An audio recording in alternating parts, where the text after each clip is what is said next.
Do Harris right now. Let's Okay, so we got Zxavian Harris, Ole Miss. Yeah. D-line, go. See, I don't know whether to play him at end or play him at nose. I think there's something, and I say end, and this is where to me I could be dead balls wrong about a guy. There's a Wednesday guy that also falls in that category, but please go ahead. Yeah. So to me, this is where when I look at Harris, let me get to him real quick on my thing. The size is intriguing at 6'8", 330 pounds. I'm watching him play nose. I'm watching him play 3. I'm watching him play 5. I'm watching him kind of get some pressure on the edge and kind of run through some people and stuff like that. I think scouts like myself, because of the size, they're going to want to force him in A-gap, but that's not who he is for real? I don't think. Yeah, that's what I'm saying. I don't think people are going to be able to pass on his side. Now, there's a question about this kid. He might not get drafted. Okay. He might not get drafted. On field stuff? He's got a domestic violence thing against him. Okay. He's got a DUI thing that he's also had to deal with, DWI thing. Okay. But I'm just saying, I had him in the 4s. I could be talked into dropping this guy. Okay. I can be. Okay. I see a disrupted guy, a very disruptive guy. You can be sometimes. Yeah. And to me, the thing that is interesting is, like, I do see the pocket push. I do see some hand use. I do see all the positions. I think he might be a nose tackle. I think he might be an end. I think that, to me, this size with the combination of the length and the power are going to draw people in about the player, because he could create some separation with the way he plays. I see him, like, when they try and block back on him, he could get away from that. The guy's got some ability, for as big as he is, to kind of move around. I like the way that he moves. I like the way he uses his hands. I like the length. I like the size about him. I like the fact that he can play a lot of different positions. I'm not sure what position that is, and I might have him too high because of that.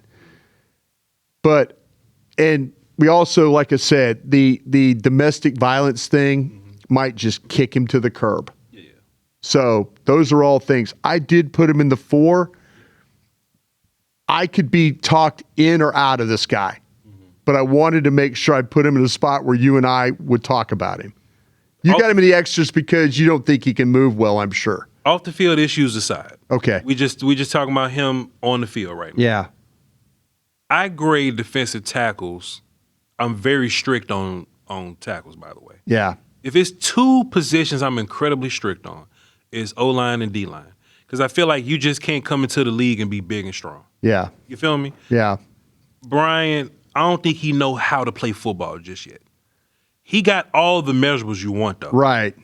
What, he like 6'8", 330 or something? 6'8", 330 is what he is. Stupid. Yeah. And I think he moves around well with his size. Right. I think he can be disruptive. Right. You know, he gets upfield and do all that kind of stuff. This the issue, Bryan. And when we get to Cape Heart on Wednesday, same problem right now. Yeah. Size-wise, he should be an A-gap. Right.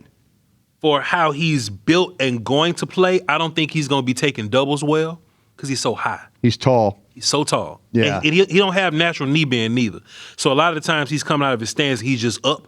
So when he gets doubled, Bryan, he get moved around a good bit. Sure. So the weight puts him in A-gap. His height and arm length puts him outside. He would be better outside. Yeah, that's kind of where I would see, yeah. But then the problem with that is, Bryan, you are correct. He does kind of get upfield and kind of, do that thing. He'd be disruptive. I don't think you can do that on the next level. I don't think you could just stand up in your stance, chest out, and just run upfield and beat somebody. Yeah. He does use his hands in a reactionary, I'm playing kind of way. I'm playing football kind of way. I don't think he's doing it purposefully. I don't think he's doing So he didn't have a purpose. I don't think he's doing it with purpose. I think he may accidentally use his hand. Yeah. Like if somebody pushed him, he may accidentally extend on somebody, and he got long arms and he's strong. Yeah. I won't take that from him. Right. But he's not a guy that goes, I'm being down blocked. Let me angle my extension now. Yeah. Find the ball, fight on the opposite side of the down block, and go to. He's not that guy. Yeah. Bryan, they probably trapped him 8 times. Yeah. He got trapped every time. Bryan. Well, the awareness part of it, yeah, I Bryan, agree on that. Every time they ran trap at him, they trapped him every time. He ain't like one of these other cats. Let me give you a good example. Give me 30 seconds. He ain't like Rashawn Benny or something, or like No.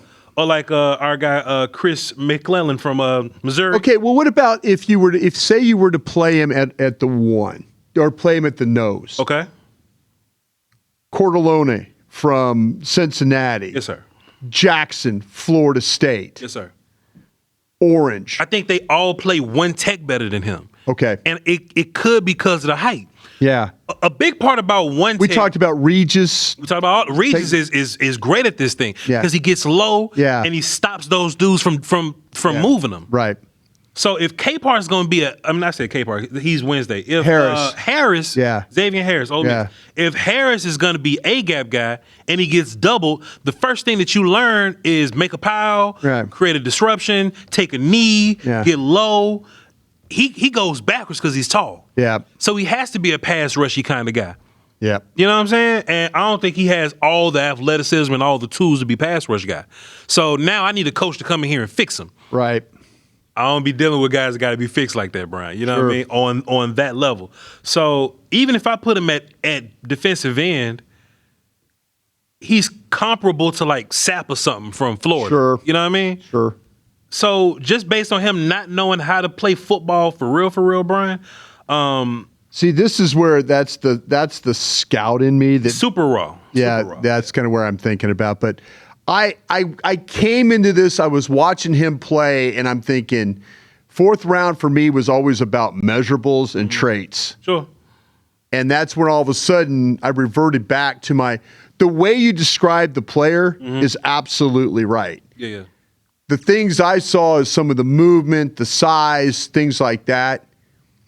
In a room, I would absolutely lose. I was leaking confidence so bad talking about this player. Yeah. You know, but I was sitting. He's a weird combination. I totally in a discussion in a group of scouts talking about the player. Sure. I could see me being the top guy and 2 other guys saying, "No, he's like what you said." 'Cause look, I was looking for a reason. Yeah. I'm looking for a reason. I was hopeful that you would tell me he's a 4th round player. Yeah.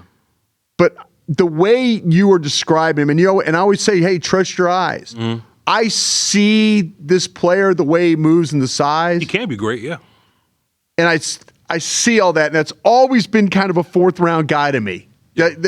But I could also see exactly some of the things that you're talking about there. This is the problem, for example. Yeah. Brandon Cleveland, I have a 4th rounder on him. Yeah. When he's taking double teams, Bryan, Yeah. they don't move him. No, they don't. He pad level low. He knows exactly what to do. Like, he Right. knows how to play one tick. He got a black belt in one tick. Yeah. Orange, Keenan, they got black belts in being noses. I agree with you. You feel me? I agree. Yeah. To me, this when I was studying this player, I'm like, man, I'm gonna put him here, and I'm gonna see. And in the discussion, like I said, in a war room setting, I would be the highest guy, and then.